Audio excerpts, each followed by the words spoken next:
Discussions remain at a standstill over subsidies for the Affordable Care Act. Yesterday, the Senate left for the Thanksgiving holiday. Nothing that's planned at this point, so we are still in wait-and-see mode. Joining us right now is House Minority Leader Hakeem Jeffries to talk a little bit more about this. And sir, can you lay out, without any partisan bent, kind of where things stand right now, just so Americans understand what's happening? Well, the Affordable Care Act tax credits are going to expire on December 31st. And if that happens, tens of millions of hardworking American taxpayers are going to experience dramatically increased premiums, copays, and deductibles. In some cases, premiums for health insurance will increase by $1,000 or $2,000 per month. This is for working class Americans, middle class Americans, and everyday Americans. Healthcare will be unaffordable. People will be unable to go see a doctor when they need one, and that's unacceptable in this great country, the wealthiest country in the history of the world. Over in the Senate, it's my understanding that Leader Thune has recommitted to a vote on an Affordable Care Act extension no later than the second week in December. So there are ongoing discussions that are taking place in the Senate. Meanwhile, unfortunately, in the House, my Republican colleagues have shown zero interest in doing anything related to the ticking time bomb of the Affordable Care Act tax credits expiring. House Democrats have launched a discharge petition to try to compel an up or down vote on a straight 3-year extension so we can provide working class Americans with the same level of certainty that my Republican colleagues provided their billionaire donors when passing the one big ugly bill. Minority Leader Jeffries, let's talk about that discharge petition. You need 218 votes in the House in order to pass that. You've got 214 members in the Democratic caucus, so you only need 4 House Republicans to have to sign onto it to get this passed. But the idea of saying that this is a 3-year extension instead of a 1 or even 2-year extension has any potential Republicans saying, forget it, this is dead on arrival. That's the opinion of Representative Don Bacon. He's a Republican from Nebraska who has been working with the idea of potentially extending for 2 years. But 3 years, they say, is dead on arrival. So if this is something that you want to satiate, if you want to get done, you are going to need at least some Republicans to come over. Why not start with a 1-year extension or potentially even a 2-year extension? Well, Leader Schumer offered a 1-year extension in the context of trying to end the Trump Republican shutdown. Yeah, that's different. But I'm talking about what you have now. Let's not go back to what's done in the past and what has not been extended. If you want to get something that has actually done, you need to do something that will have bipartisanship. You can ask me the question. You can ask me the question. I'll provide the answer. Answer the question instead of going back. I'll provide the answer. No. I'm providing an answer in order to provide context. Republicans have repeatedly refused to take yes for an answer. It was a very reasonable multi-year extension that was offered. It was a 1-year straight extension plus a multi-year process through a bipartisan commission to more permanently resolve the Affordable Care Act issue. So having that context is absolutely important, regardless of what you may think. It's important context to make me realize that I don't think you want to get a deal done. I think this is something where you'd like to see the rates go higher and allow the Republicans to hang themselves with that. Is that the answer? That's absolutely a ridiculous assertion. And really, shame on you. 3 years is not going to get passed, so what do you do? Shame on you for saying that. Because we're fighting. It's not a partisan issue for us. In fact, the states that are most impacted as it relates to an Affordable Care Act tax credit expiration are all Republican states. We're talking about West Virginia, Wyoming, Alaska, Mississippi, right? Tennessee. Over and over and over again, we can go through the list. That's why you probably have some Republicans who would sign on if you guys could come up with something that actually looks like a bipartisan deal. Listen, this is not a partisan fight for us. It's a patriotic fight. We're fighting for every constituent, even if Republicans aren't necessarily fighting for their own constituent. We want to find a bipartisan path forward. And that is what we've repeatedly indicated we want to do. Like, we want to sit down and have a reasonable discussion, find common ground to address this issue.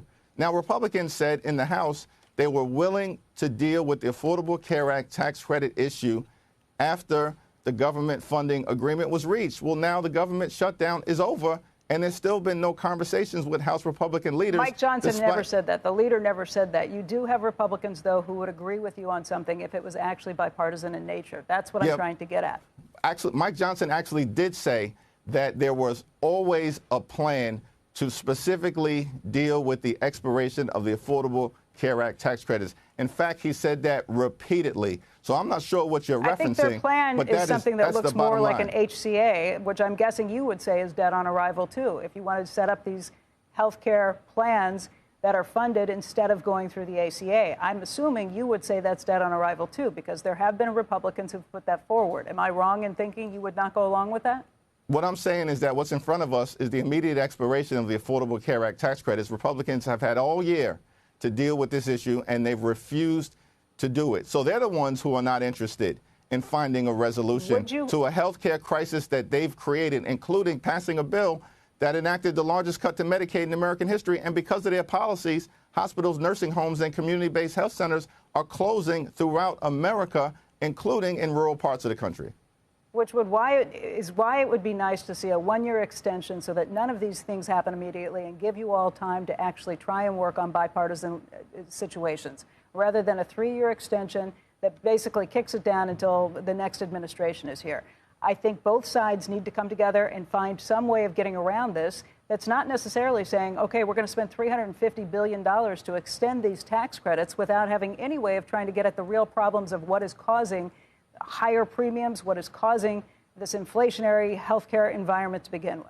Yeah, what's interesting is that Republicans just spent trillions of dollars to provide their billionaire donors with massive tax breaks. And in that same bill, cut Medicaid by the largest amount in the history of the country, and also ripped $186 billion in nutritional assistance away from hungry children, seniors, and veterans, the largest cut to SNAP in American history. But somehow we can't find a dime to extend the Affordable Care Act tax credits, even for a year, because House Republican leaders have rejected a one-year extension. Rejected it. That's their position, not our position. That's their position. So what I'm hearing, though, is that there is no middle ground. There is no bipartisanship. This is, at this point, us versus them, and we are not going to agree on anything. No, that's absolutely not the case.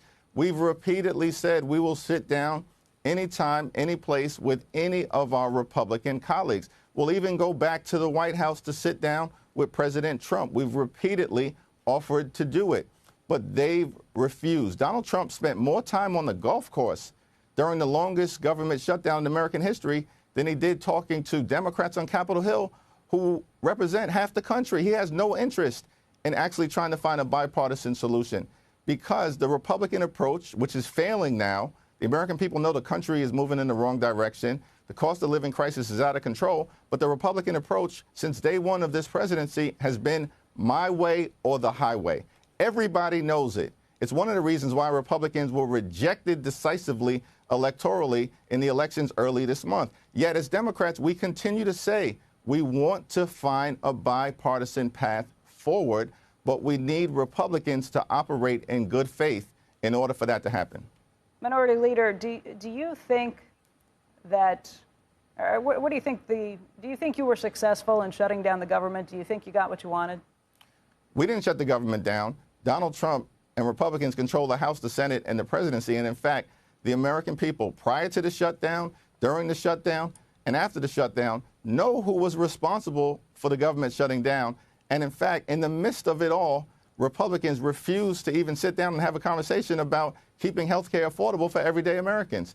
And so we're going to move past it. We have a Affordable Care Act tax credit expiration deadline that we need to tackle. We have a whole set of spending agreements that we need to find common ground on in advance of those agreements expiring in terms of the continuing resolution by the end of January. We just need partnership on the other side of the aisle. You know, what we have right now is that the Republicans are in the midst of an ongoing civil war. I mean, Donald Trump is fighting with Marjorie Taylor Greene. Mike Johnson and John Thune are fighting with each other. Corey Mills and Nancy Mace are fighting with each other. House Republicans are strongly disagreeing with Senate Republicans. The whole thing on the other side of the aisle is a mess. Meanwhile, as Democrats, we just want to fight for working class Americans. Minority Leader Jeffries, I'm curious, later today, the mayor-elect of New York, Mondami, is going to be meeting with the president at the White House. Unclear whether we'll see it all publicly or not. I'm curious, have you spoken to him about what this meeting is going to be, how he should approach it, and if you have, or even haven't, what you're advising him?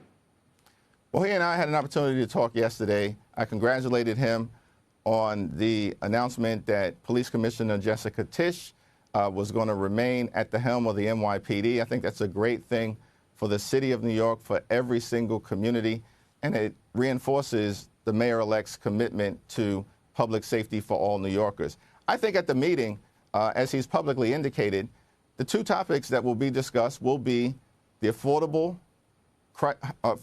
crisis that exists, in the United States of America. The cost of living is way too high. That, in fact, is the case in New York City and across the country, and public safety and how to move forward. And hopefully, President Trump is going to approach the meeting with a respect for the city that allowed his family and himself to achieve significant levels of success.